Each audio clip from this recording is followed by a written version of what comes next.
Eu estava contando a história do cuscuz, rapidamente. Isso aqui é um prato que, quer dizer, foi evoluindo.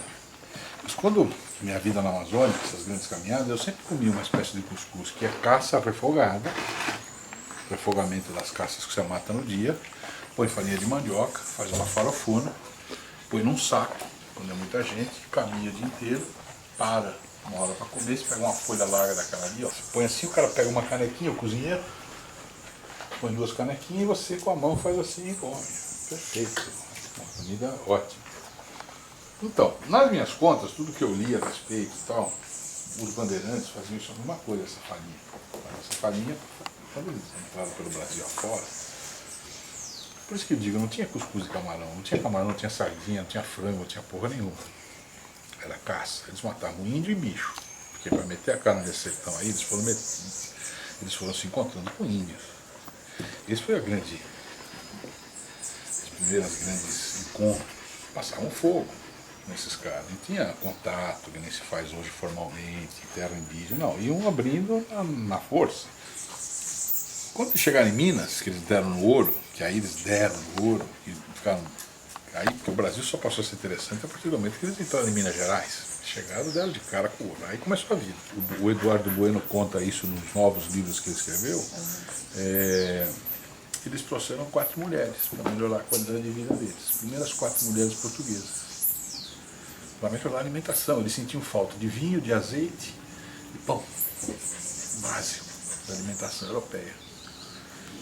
Chegou aí, as mulheres não tinham azeite, tinham vinho, não tinha nada. Não tinha farinha de trigo. E começaram a fazer as primeiras substituições. Trocar a farinha de trigo por farinha de mandioca, por fubá, por farinha de milho. E o azeite por banha. E aí, obviamente, começaram a nascer esses pratos. Né? Aí já tinha frango, fazia um cuscuz mais elaborado, um cuscuzeiro, porque isso aqui não é indígena, tá certo? Isso aqui não tem nada de indígena, isso aqui não tem nada de comida brasileira. Aqui entre nós. Quem dizer que isso aqui é brasileiro tá louco. Isso aqui foi introduzido, como toda doceria mineira. Eles dizem que é comida mineira. Comida mineira, né? Não é comida mineira. Isso é uma comida de viajante que chegou lá pelos paulistas, por esses bandeirantes, Raposo Tavares, Fernão Dias. O nome dessas estradas, que é um leque. É daqui que saíram as expedições, daqui que nasceu essa corja, essa canalha, que são os bandeirantes, que eram os caras armados, pau para toda a obra, guerra. Quando eles meteram a cara no Brasil, começaram a dar com índio. E foram tentando contatar e escravizar, e o que resistia morria, né? Matava. Essa é a história da cozinha brasileira nas minhas contas. Claro que eu interpreto do meu jeito em função das minhas experiências. E há quanto tempo você faz cuscuz? Experiências. Bom, isso aqui eu aprendi fazendo com a minha mãe. Minha mãe aprendeu com uma empregada de muitos anos, trabalhou com a gente. E a receita dessa empregada, porque minha mãe é italiana, neta, filha de italiano, a mãe dela é de Bari, o pai de Udine, os pais do meu pai são todos de Lucca. Quer dizer, isso aqui ninguém aprendeu a fazer cuscuz no Brasil, farinha de milho. Então ela aprendeu. Então isso é uma reprodução do cuscuz que se comia na minha casa. Depois, com o tempo, e em função de toda dessa história, da minha vivência na Amazônia, claro, comer uma coisa parecida com cuscuz de caça, muitos anos comendo isso, fazendo essa farofa, convivendo. Eu morei com os irmãos Vilas Boas 3 anos. 3 anos comendo farofa, que era um cuscuz. Porque depois que fica no saco nas costas do índio o dia inteiro andando a pé, aquilo úmido vai ficando com a textura de quando eu informo ele aqui. Quando eu informo ele, ele tem essa textura úmida, empelotada. Depois ele vai cozinhar aqui. Então o que aconteceu? A coisa mais próxima da caça, muito comum nas granjas, é porco. E começaram a fazer com porco. Então essa empregada da minha mãe, provavelmente, veio dessa linhagem, era negra, vai saber de quanto que isso veio caminhando, esse cuscuz, essa coisa, essas formas de cuscuz, porque isso aqui não é definitivo. Isso aqui depois foi azeitona, palmito, claro, foi nascendo um prato. Aí sim você pode chamar um prato brasileiro. Mas a origem não. Você não pode esquecer nunca o crédito da origem nas minhas contas. Você não pode dizer que o quindim é brasileiro, que o queijo mineiro é brasileiro. Não pode dizer isso.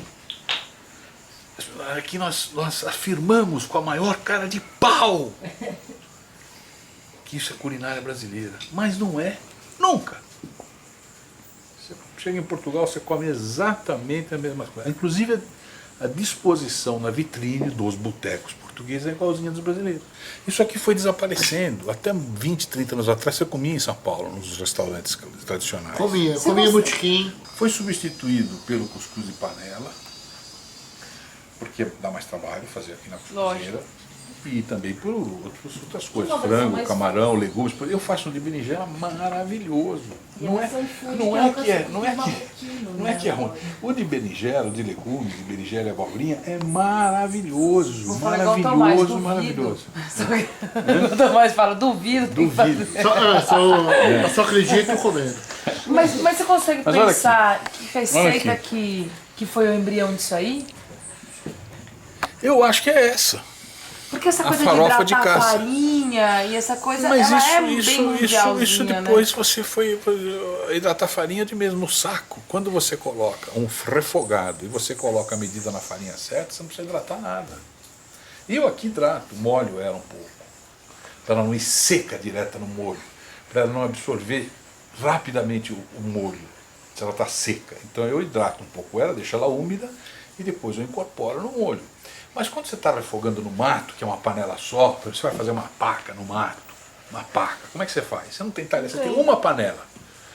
Como é que frita a paca numa panela só? Frita e depois cozinha. Tem que ter técnica para fritar numa panela. No fogo, a lenha, você vai fritando e empilhando do lado, fritando e empilhando, fazendo uma pirâmide assim, ó. E numa área do fundo da panela você frita. E na outra, técnica, e na outra você não deixa pegar tão fogo. Você frita uma paca inteira ali, entendeu? Deixa ela fritinha e depois você põe para cozinhar. O chamado fervente e frita dos caipiras. Quando você tem uma panela só, você faz isso. Quando você vai fazer a farofa no mato, você não joga a farinha toda de uma vez. Você vai pondo aos poucos e vai deixando úmida. Porque o cara precisa pegar assim, ó, não tem garfo. Ele tem que fazer o montinho e comer. Ele ajunta na folha, tira um montinho e come, vai comendo. Então, o pano, as pessoas não entendem para que serve o pano. O pano serve para isso aqui. Para abraçar. Para depois você poder tirar. Porque como é que você vai virar o cuscuz se tem água aqui ainda? Explica isso. Você pode pôr ele sem o pano, direto aqui. Aqui tem um pininho com aquela tampa. Só que não fica desse jeito, informado. Desmonta, desmorona.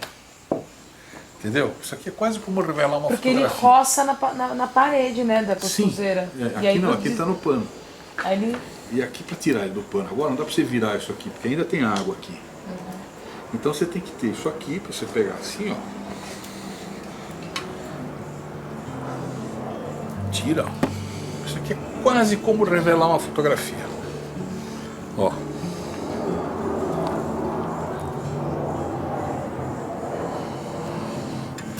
Fora que é de uma beleza, isso aqui quando você tem família, nós éramos em 8 e tinha essa coisa na mesa aqui, olha que maravilha.